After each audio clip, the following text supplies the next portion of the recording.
Bien que ce soit des documents confidentiels, j'ai réussi à obtenir les taux actuels de toutes les banques en 2025 et en 2026. Si tu regardes cette vidéo, c'est que tu veux trouver la meilleure banque pour financer ton projet immobilier et finalement ne pas te retrouver avec un mauvais taux et perdre de l'argent. Le problème, c'est que toutes les banques se disent compétitives, tu sais pas vers laquelle aller, peut-être tu veux rester chez ta banque familiale principale depuis toujours. Bref, tu te poses des questions, c'est normal, mais aujourd'hui, on va mettre le doute de côté pour garder les vrais chiffres, les vrais taux proposés par les banques en ce moment même. Je vais te dévoiler ces vrais chiffres confidentiels pour la première fois en exclusivité sur le YouTube français. Vous commencez à me connaître, moi, contrairement à tous les autres pseudo-influenceurs immobiliers, je vous montre les vrais chiffres, pas de blabla. Pas de théorie, c'est du concret directement. J'ai obtenu ces données confidentielles parce que moi-même, j'ai acheté assez récemment en 2025 et j'avais noté de côté précieusement tous les taux que toutes les banques me proposaient. C'était mon 4e bien acheté en moins de 3 ans alors que je partais d'absolument zéro et aujourd'hui tout ce patrimoine me rapporte un SMIC net par mois grâce à des techniques redoutables que je partage gratuitement sur cette chaîne YouTube. C'est parti, on perd pas de temps. Voici le classement des 12 meilleures banques en ce moment. On va voir ça en ordre décroissant, donc de la numéro 12 à la numéro 1.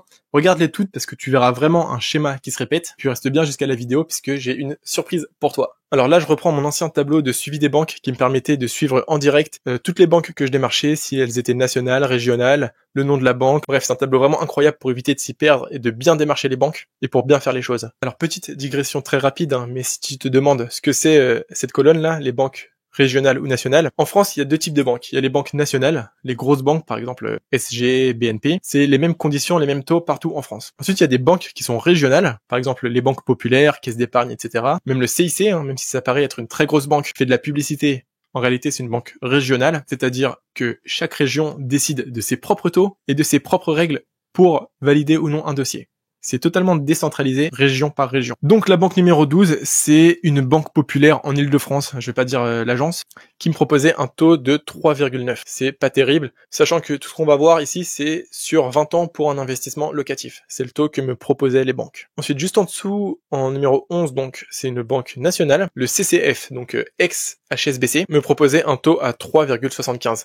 Déjà, on voit que le gap, il est énorme. Il y a 0,15 de différence juste en descendant et en allant voir deux agences en bas de chez moi. Là, j'ai déjà économisé des milliers d'euros sur 20 ans. Pour vous dire la puissance de la prospection des banques. Ensuite, la banque, juste en dessous, la banque postale qui me proposait un taux de 3,73. C'est un taux moyen, bien sûr. Après, étonnamment, j'en ai eu des très bons retours des banques postales, des gens qui avaient emprunté chez Banque Postale, comme quoi les conseillers étaient sérieux, réactifs, etc.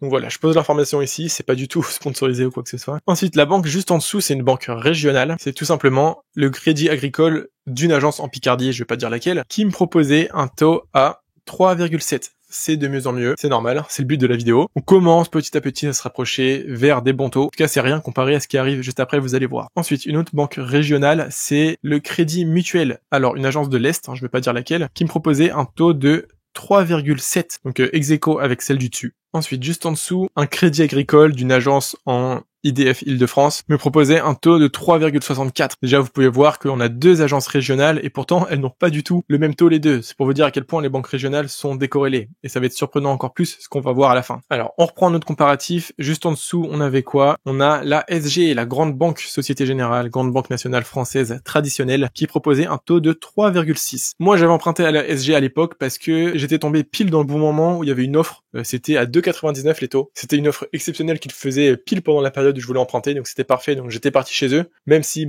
comme on le voit en réalité, le taux normal qui était proposé en dehors de cette offre n'était pas excellent. Ensuite, juste en dessous, une autre banque nationale, la banque de LCL de notre cher Bernard Tapie, qui proposait un taux de 3,5. Pareil, ça commence déjà à être un très bon taux là, on se rapproche des meilleurs possibles. Moi, j'ai eu un abonné que j'ai eu en appel, parce que je propose des appels gratuits, qui comptait partir chez cette banque au début, parce qu'il était convaincu que c'était le meilleur taux possible, et je lui ai expliqué ensuite le travail de prospection qu'il fallait faire, comment monter un dossier, vers quelle banque se tourner, et ensuite, grâce à moi, il a trouvé la banque finale vers laquelle il allait partir, qui était quasiment à 0,3% de point de pourcentage moins cher que cette banque. Donc ça l'a fait économiser des milliers, voire des dizaines de milliers d'euros sur 20 ans. Alors ensuite, dans le top 5 restant, il y a 4 banques régionales. Première, c'est CIC d'une agence de l'Est, je vais pas dire le nom, qui me proposait un taux à 3,5 également, j'avais oublié. Ex-aequo, donc avec celle du dessus, qui est très bien. Juste en dessous, on a quoi? On a le crédit mutuel d'une agence d'Île-de-France. Vous voyez, encore une fois, le schéma se répète, on a deux crédits mutuels avec pas du tout les mêmes taux, puisque cette agence me proposait un taux à 3,45. Alors que l'autre crédit mutuel, pareil,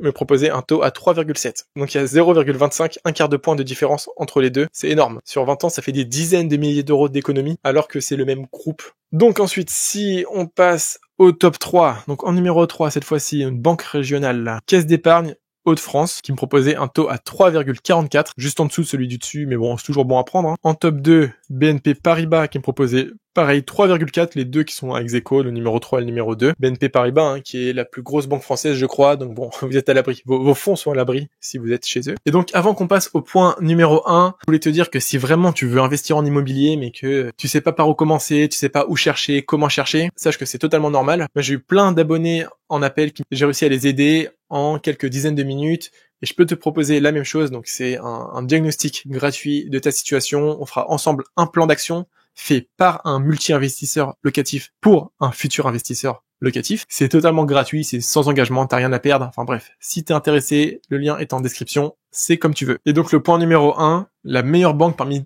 en réalité il y a même une vingtaine de banques que j'ai démarchées. C'est assez surprenant parce qu'on s'y attend pas. C'est tout simplement une banque régionale, une banque populaire de l'Est. Et c'est ça qui est fou que je voulais vous montrer, c'est que parmi ce top 12, la pire banque, c'est une banque populaire en Île-de-France, et la meilleure banque, c'est une banque populaire à l'Est. Deux banques totalement du même groupe, et pourtant qui ont des taux radicalement opposés. Il y a quasiment, là il y a 0,5 de différence entre le pire et le meilleur. Bref, là c'est l'économie du siècle. Hein. Sur 20 ans, vous pouvez vous acheter plus d'une voiture. Alors en réalité, il y a même d'autres banques à démarcher. Je les ai mises juste en dessous, si jamais vous voulez pas oublier, mais typiquement, c'est des Bread Banque Populaire, ça c'est pareil. Le taux, il était pas forcément très intéressant, j'avais rien à dire, c'est pour ça que je l'ai pas mis là. Mais il y a les néobanques aussi, les Boursobank, les Fortunéo. N'hésitez pas à partir vers eux, je sais qu'ils ont des bonnes conditions. Typiquement, Boursobank offre ses frais de remboursement anticipé, c'est la seule banque qui fait ça. Donc vraiment, la conclusion de cette vidéo, en réalité, c'est pas pars vers la banque que je t'ai montré qui a le meilleur taux. C'est fais ce travail de prospection. Contacte les banques près de chez toi. Tu vas sur Google Maps et une par une, tu les contactes, tu les notes, tu les mets dans ce tableau de suivi que je t'offre à la fin de cette vidéo pour être sûr de faire bien ton suivi, d'avoir rien oublié, d'avoir bien envoyé ton dossier, etc.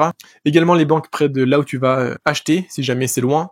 C'est pareil, hein, ça peut être des banques régionales différentes, donc avec des conditions différentes. Déjà, à faire ça, t'économises le prix d'un courtier, tu apprends comment fonctionnent les banques, tu te fais des contacts également, bref, t'as tout à gagner à faire ça. Donc vraiment, j'insiste, fais ce travail de prospection. Également, abonne-toi, parce que je fais beaucoup de vidéos pour optimiser sa rentabilité en immobilier locatif. Je suis en ce moment même en plein challenge où je te dévoile une astuce secrète par jour pendant 30 jours pour être rentable en immobilier en 2025 et en 2026. Donc like la vidéo si elle t'a plu, abonne-toi, dis-moi ce que t'en penses en commentaire et vers quelle banque tu serais parti. Et puis si tu veux que je t'aide à faire un plan d'action gratuit adapté à ta situation, réserve vite un créneau en description. C'est comme toujours, soit tu travailles toute la semaine pour payer ton loyer, soit tu deviens celui qui encaisse les loyers. C'était Adam Willy, à bientôt. Et pour découvrir d'autres astuces secrètes d'investisseurs immobiliers, regarde cette vidéo et abonne-toi.